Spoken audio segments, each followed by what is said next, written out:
What is up, the Trooper Steve Army? I'll tell you guys right now, you're going to see my face, and you're going to be like, what is going on with you right now? Guys, I'm hyper.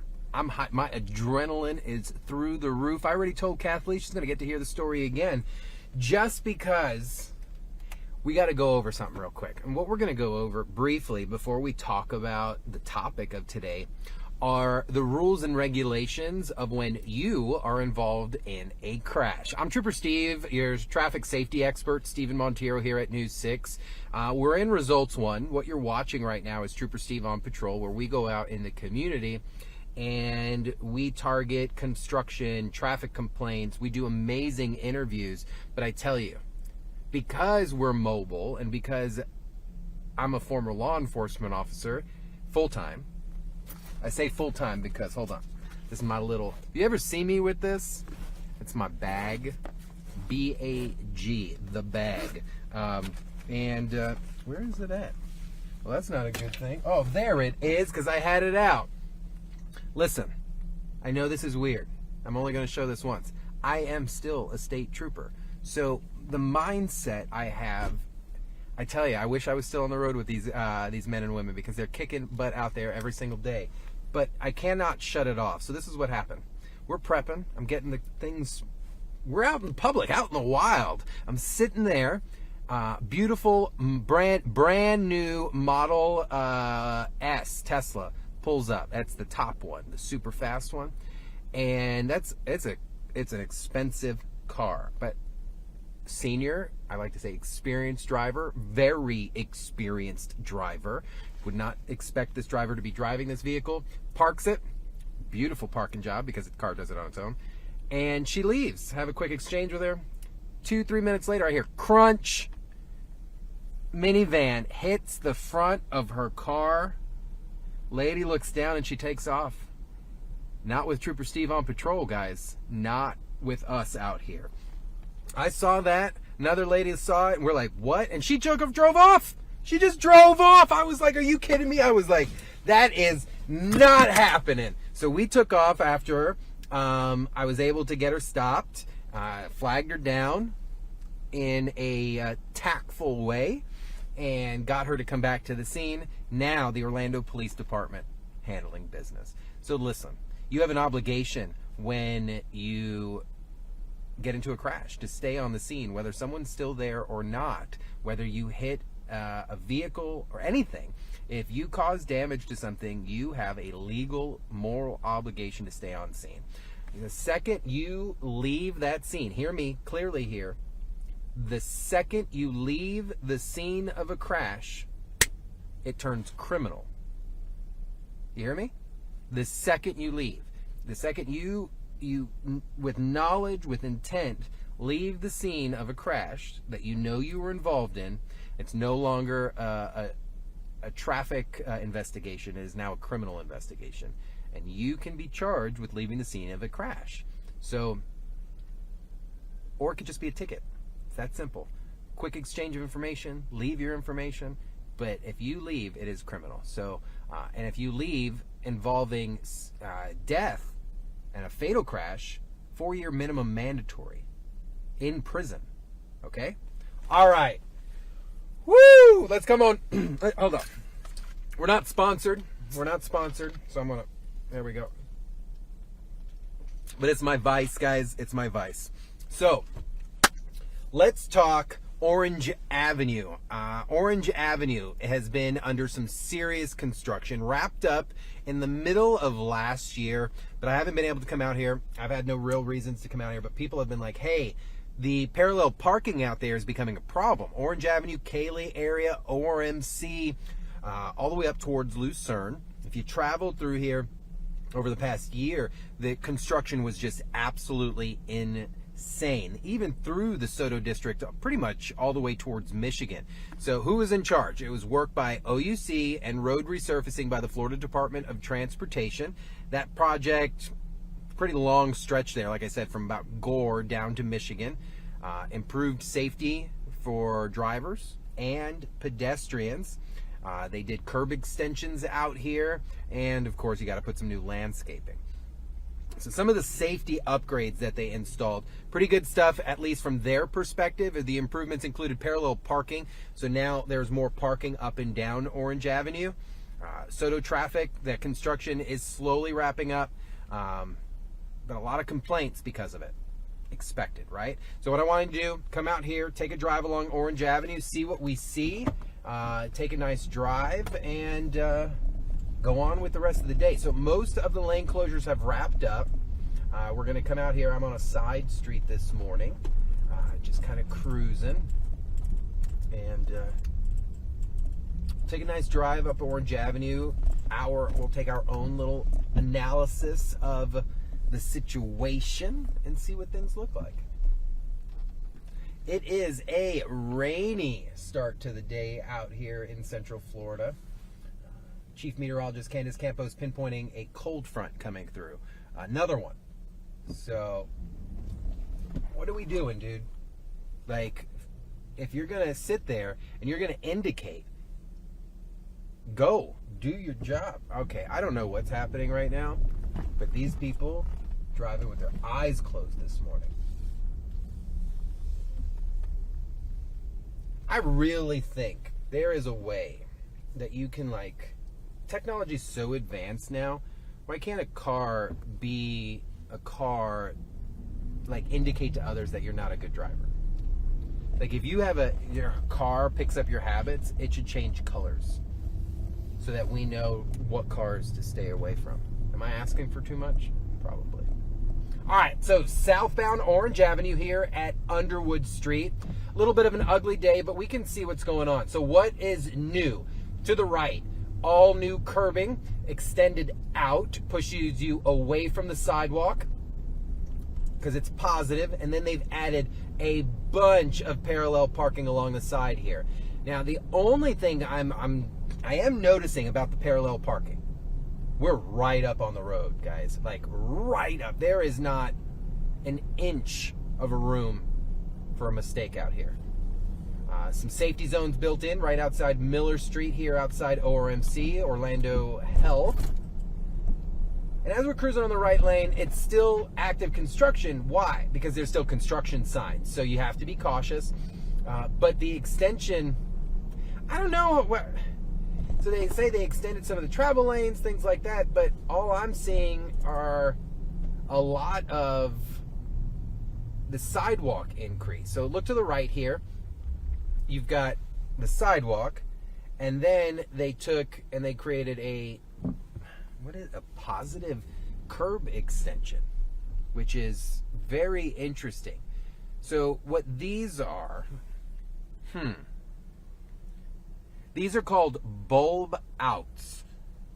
So the improvement includes the bulb outs. These additional improvements are designed to slow drivers as they're traveling next to high pedestrian occupancy areas. So what do we mean by that? So these bulb outs they've placed to create a buffer between where the pedestrians walk and where the cars are. Cool.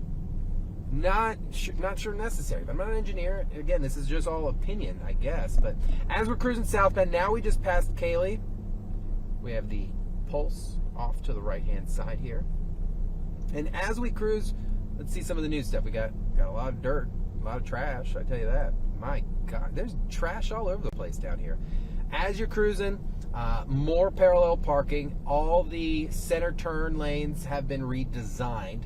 So if you're coming out here, you need to be careful of that. Some of them are positive the closer you get to ORMC. What do I mean by they're positive? Meaning they're cement. You can't drive over them. So being aware that when you're cruising down that center travel lane, that center continuous left, you shouldn't be. More parking off and to the right, some shoulder parking here. And you can tell, busy area, a lot of pedestrians, a lot of transient traffic through here. What do I mean by transient traffic? When I say transient traffic, I mean people who are crossing through the area. I'm not referring to any of our unhoused population. I mean people who are transiting, whether it's someone driving maybe from the Belle Isle area or Kissimmee up the Orange Avenue area or vice versa. Well, that's an interesting character. I'm not going to turn the camera around, just so I don't get canceled. Wow. But yeah, so there's a lot of people who are commuting through this area that don't necessarily live in this specific town.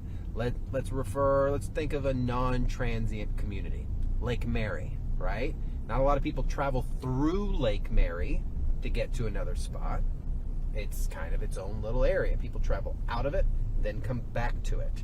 It's not really a transit through. Orange Avenue, high transit area, meaning why we've got all these cars just sticking out in the middle of the road and all this stuff. No reason to honk. No reason to honk, guys. Let's relax a little bit.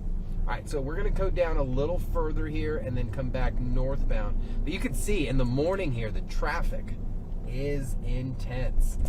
Northbound is even thicker. We're going to get up a little further. I'm trying to find a good spot to turn around. No one wants to let me over. But it's okay, because we get paid to drive around, and I enjoy having you guys. Remember, if you have a question, comment, concern, you want me to tackle something that no one else is doing, even if it's something so petty, I want to know about it. That's how we get views, we get clicks, and we do all the fun stuff here. All right, let's get turned around. We're going to pull off here into this parking lot. Little business parking lot over here. But when I say the center continuous turn lane, this is the travel lane I'm talking about. It's the turn lane that separates main traffic. It is not designed to pass traffic. I want to be clear about that. It's also not designed that if, say, a quarter mile up the road, you're trying to make a left turn and traffic stopped, that you just ride all the way down. No, that's not how this works. It's designed for an immediate or an approaching left turn, not one that you're thinking about doing at some point. All right, let's make this left into the business.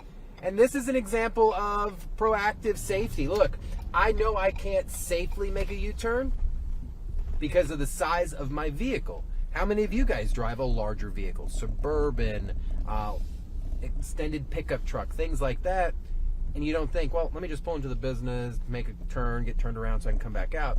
You try to make a 16, 17 point turn in the middle of the road when it's probably not the safest thing to do. When you're clearing a business, before you hit the sidewalk, you should be checking for pedestrians. I check every single time. Why? Because I'm not going to be the guy that has to be responsible for hitting somebody that was 100% preventable. So, just because we're out here talking about a certain topic, Kaley, Orange Avenue construction here in the city, doesn't mean we're not always engaging about other safety practices. You're always hearing them. Why? Because I'm always using my turning signal, guys, no matter what. If I'm going into a turn lane, you're always going to hear it, whether we're streaming, whether we're live, or whether we're recording. All right, so as we're headed northbound, we hit Pine Lock here, northbound Orange Avenue. All the crazy barrels have been picked up. So what has happened is it is now back to a semi-normal. But no, I'm going to be honest. Not much has changed. And what do I mean by not much has changed? The traffic is still here. The backups are still here. It's not like they added a travel lane. It's not like they decided to extend the shoulders or anything like that. I don't know. They did maybe enhance, and I think that's great, a lot of the pedestrian safety. But look at this pedestrian. Clown this idiot. Right in front of traffic in the middle of all this. Ooh! Guys, this is why I'm obsessed with safety, because I see this stuff. And then we would have been reporting a pedestrian hit. Oh, we need to improve pedestrian safety. No, we don't. We need pedestrians to pull their hood down and pay attention to the cars that are going to wipe them out. Like this guy. Oh, another one. In the middle of the road. I got to get my wits about me before I get in trouble out here, because I'm going to end up saying something on a recorded device. Caution, this is a recorded line. My gosh. All right. So, obviously, the pedestrian sidewalk's massive. They've created barriers. They have mid-block crossings now. So they have spent millions of dollars to enhance the safety out here on the roadway. Does it look better? Yes. Is there a bigger buffer between vehicles and pedestrians? Yes. Does it look a little bit more structured? Absolutely. But it's still pretty dirty. Dirt all over the place. And in order for this stuff to work, you, the human behind all of this, need to do it. Because you can give. You can put all the flashing lights, you can increase sidewalks, but if you're not being the responsible driver, the responsible pedestrian, someone's going to get hurt. Someone's going to die from a crash. Someone's going to have to go home knowing that they were involved in a serious crash and may have killed somebody, may have hurt somebody. And it might have not even been their fault. Think about that. So, don't let these improvements go unused.